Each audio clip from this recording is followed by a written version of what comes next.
अस्सलाम वालेकुम। आज की वीडियो के साथ मैं हूं सुनान बाबर और आज हम स्टार्ट करेंगे अपना चैप्टर नंबर 2 बायोडाइवर्सिटी। इस चैप्टर को स्टार्ट करने से पहले मेरी आपसे रिक्वेस्ट है कि आप मेरे चैनल को सब्सक्राइब करें, मेरी वीडियो को लाइक करें और कमेंट करें। आज हमारा चैप्टर है वो बायोडाइवर्सिटी। उसमें हम सबसे पहले देखेंगे इंट्रोडक्शन। इंट्रोडक्शन में मैं सबसे पहले बताऊं कि स्टूडेंट्स बायोडाइवर्सिटी जो है इसके बारे में आपने प्रीवियस जो है पढ़ा होगा क्लासेस के अंदर, कि आपने पढ़ा होगा कि डिफरेंट किस्म के ऑर्गेनिजम्स जो हैं वो पाए जाते हैं। प्लांट्स, इंसेक्ट्स, एनिमल्स, इन सभी की डिफरेंट टाइप्स हैं। आज उन्हीं को हम देखेंगे इस बायोडाइवर्सिटी के अंदर। फर्स्ट ऑफ ऑल बायोडाइवर्सिटी की डेफिनेशन करते हैं। तो बायोडाइवर्सिटी क्या है? बायोडाइवर्सिटी जो है it's a combination of two words. ये दो लफ्जों का मजमुआ है। बायो, बायो का मतलब होता है life, and the second one is diversity. Diversity means variety, इकसाम, types.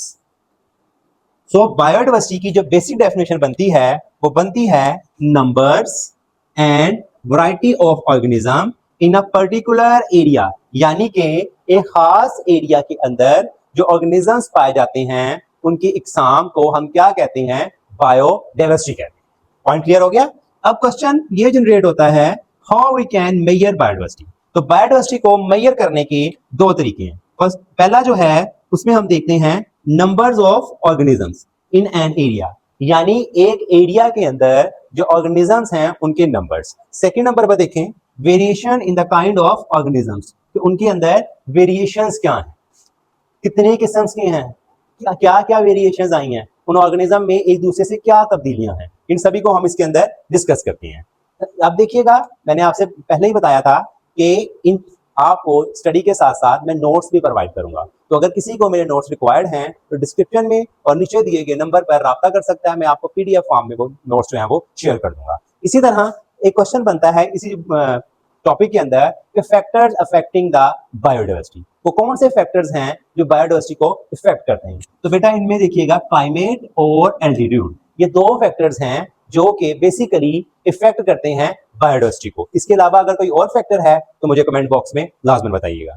उसके बाद एक क्वेश्चन बनता है कि tropical region have more biodiversity as compare to polar region, यानी कि ट्रॉपिकल रीजन्स के अंदर बायोडाइवर्सिटी ज्यादा होती है as compare to polar regions. तो यानी कि जो ठंडे इलाके हैं वहां पर बायोडाइवर्सिटी क्या होगी? कम होगी। वहां पर लाइफ क्या है? कम एग्जिस्ट करेगी। ये नहीं कि बिल्कुल ही नहीं होगी, होगी, लेकिन as compare to other regions वो क्या होगी? कम होगी। इसी तरह बेटा बायोडाइवर्सिटी को हमने स्टडी किया, यानी कि उसकी डेफिनेशन देखी, वैरायटीज देखी, नंबर्स ऑफ बायोडाइवर्सिटी देखे। क्यों हम इसको स्टडी करते हैं? इसके पीछे कोई ना कोई तो रीजन होगा ना। तो उसके रीजन को हम देखने के लिए हम चेक करते हैं importance of biodiversity. It's a most important long question from paper point of view. ये लॉन्ग क्वेश्चन जो है एग्जामिनर अक्सर पेपर में पूछता है और माइंड पॉसिबल वो इस दफा भी पूछे। तो सबसे पहले इकोसिस्टम स्टेबिलिटी। इकोसिस्टम को स्टेबल करने के लिए बायोडाइवर्सिटी मोस्ट इंपॉर्टेंट, ये इंपॉर्टेंट रोल प्ले करती है। ये जियोकेमिकल साइकिल जो हैं उनको मेंटेन रखती है। इसमें carbon cycle, water cycle and nitrogen cycle जो है ये इंपॉर्टेंट है। इसी की तरह क्लाइमेट रेगुलेशन, बायोडाइवर्सिटी जो है ये क्लाइमेट को रेगुलेट करने में इंपॉर्टेंट रोल प्ले करती है। अगर आप देखें प्लांट्स और एल्गी, ये क्या करते हैं? फोटोसिंथेसिस करते हैं और फोटोसिंथेसिस